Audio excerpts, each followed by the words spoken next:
Bismillahirrahmanirrahim. Assalamu alaikum. You are watching Pulse America News and I am Kundi. What you are about to hear right now will shake you to your core. Because what has just happened in this war is something that nobody, not a single analyst, not a single military expert could have predicted at this scale. The situation on the ground has changed so dramatically, so violently, so completely that the entire balance of power in the Middle East has shifted in just a matter of hours. Stay with me because every single word of this report matters. Iran has launched its Sijjil missiles, and this was not just another missile strike. This was the most dangerous, most devastating, most calculated attack that this entire conflict has ever witnessed. The damage caused to Israel in this single strike is something that no one could have imagined even 24 hours ago. Tel Aviv was hit by a massive explosion. Russia itself came forward and stated clearly that this was the most dangerous and destructive attack seen in this entire war. Think about that. When Russia says something is dangerous, the world needs to listen. Now here is where it gets even more terrifying. The Iranian missile did not just hit a random building. It did not just hit empty land. It destroyed a heavily fortified shelter, a shelter that was specifically built to protect the top-level military commanders of Israel's defense forces. Inside that shelter were the most senior officers, the most important commanders, the most critical decision makers of the Israeli military. And according to the situation that is now emerging, a large number of those commanders have been killed. This is perhaps the very first time in this entire conflict where Israeli military commanders have been directly targeted and eliminated at this level. The shelter that was supposed to protect them, that underground fortress, was completely destroyed by Iranian missiles.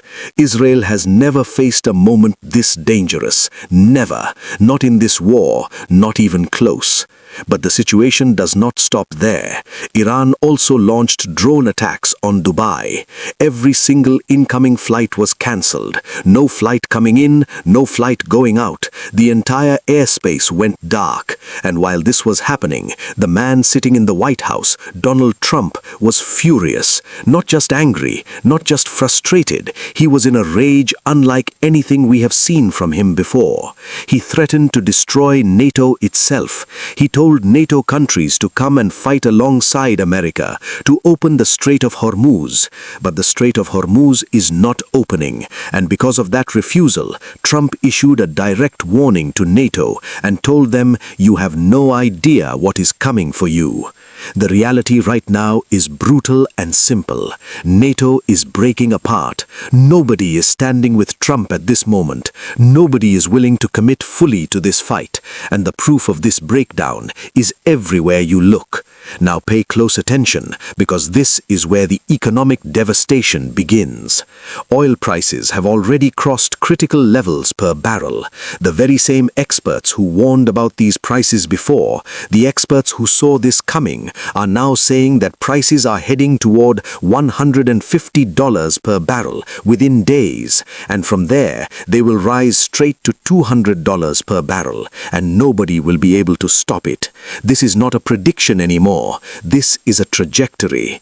Iran has now officially announced that they have already fired 700 missiles on American positions, on American assets, on American bases, on Israeli positions. 700 missiles. These included long-range missiles, medium-range missiles, precision-guided weapons, and on top of that, Iran has launched 3,600 drones so far. 3,600, and they still have thousands more drones ready. They still have thousands more missiles waiting. And here is the statement from the Iranian side that should send a chill through every military strategist in Washington. They said, "The missiles we have fired so far are the old ones, the outdated ones. The missiles we built after the last 12-day war, the advanced generation missiles, we have not even touched those yet. We have not even used them." Think think about what that means. If the old missiles are hitting shelters and killing commanders and shutting down airspace across the region, what will the new missiles do? What will the advanced generation weapons do when Iran finally decides to use them? The American oil company executives have already seen the answer to that question. They sent a direct message to Donald Trump and told him this war is going out of control. The oil prices will go beyond your ability to manage. America will not be able to handle what is coming. They told him straight, we are preparing for economic destruction.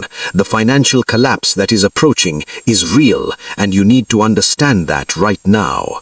Donald Trump then turned to his Joint Chiefs of Staff in absolute fury and demanded answers. He asked, why can't we go and open the Strait of Hormuz by force? And the answer he received was devastating. The military told him directly, Iranian fighters and militia will come on speedboats. They will fire their missiles at our warships. They will destroy our equipment. Our supertankers are slow. They cannot maneuver. We are completely paralyzed in front of Iran right now. We are helpless. That was the word used, helpless. Britain told Trump the same thing. Britain refused to send anything into the Strait of Hormuz. Britain refused to enter this fight. Even the president of France reached out to Iran and said, please stop this. End this conflict now. This has gone too far out of control. But Iran is not stepping back. Iran is not stopping. And Trump is sitting in Washington asking himself, what do I do? What can I possibly do right now? The Israeli media has now reported something that is extremely significant. The security officials gave a closed-door briefing to the Israeli government and told them directly, the situation with Iran is going out of control. We have to accept with complete honesty that we have failed to bring the public onto the streets. We have failed in multiple areas of this campaign. We are not winning this war. You need to change your strategy immediately. You need to change your approach right now.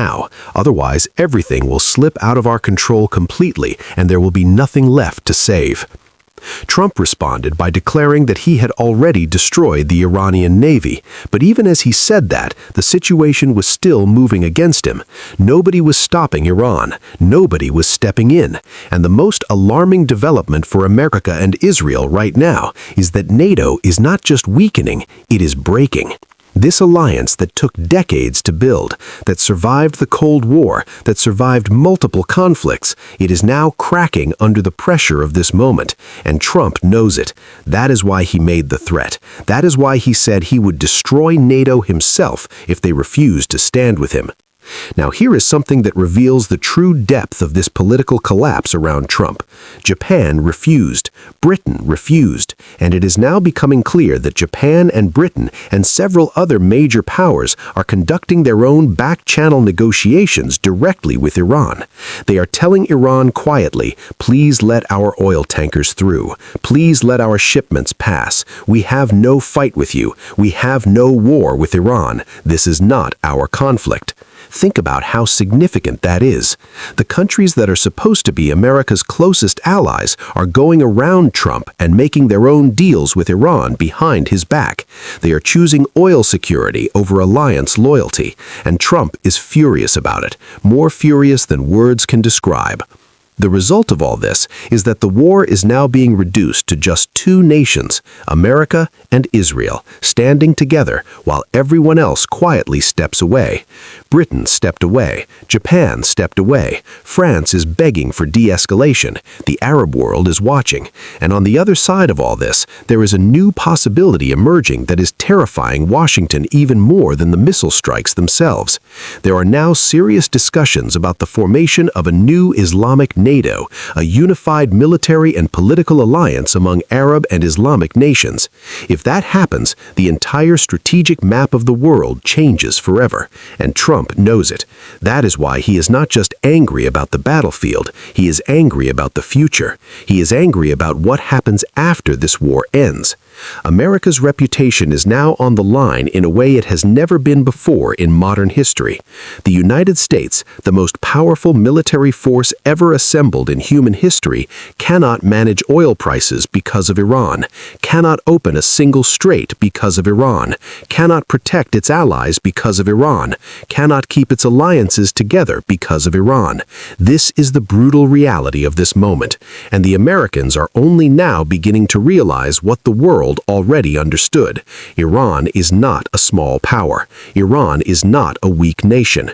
Iran is one of the most strategically dangerous forces operating in the world today, and every Western calculation about this conflict was wrong from the beginning. The aircraft carrier that was supposed to project American power in the region is now stuck. It cannot move forward. It cannot be risked. The warships are under threat. The supertankers are exposed. There is no military path that American generals can present to Trump right now that does not end in significant American losses. And so Trump is doing something that reveals just how desperate the situation has become. He is asking his own military, "Give me any way, any possible path, any option that lets me declare victory and get out of this war." He wants an exit. He needs an exit, but there is no clean exit available. Iran has already paid a very heavy price in this conflict. Their people have suffered. Their losses are real. But now it is Israel's turn to face those same consequences. One by one, Israeli commanders are being eliminated. The people who run the military operations, the people who make the battlefield decisions, the people who plan the strategy, they are being targeted directly and precisely. And Israel cannot hide them, because you have to make meetings, you have to make decisions, you have to gather your commanders somewhere, and wherever they gather, Iranian missiles are finding them. Even the underground shelters, the bunkers built specifically to survive attacks, are being destroyed. If the bunkers cannot protect you, then nowhere is safe. And when your commanders are not safe, the conversation shifts from "how do we win this war" to "we have already lost this war."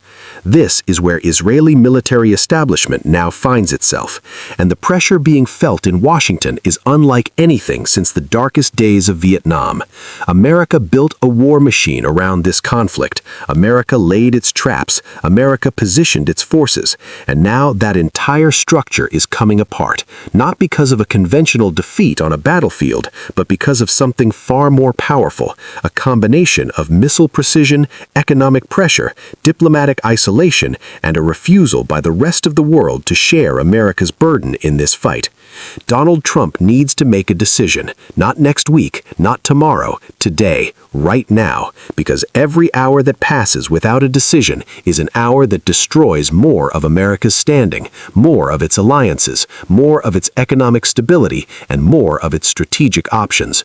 The window for an organized exit is closing fast. Iran is not going to stop. The missiles are not going to stop. The drones are not going to stop. And if Trump waits too long, there will be nothing left to negotiate with, only ashes.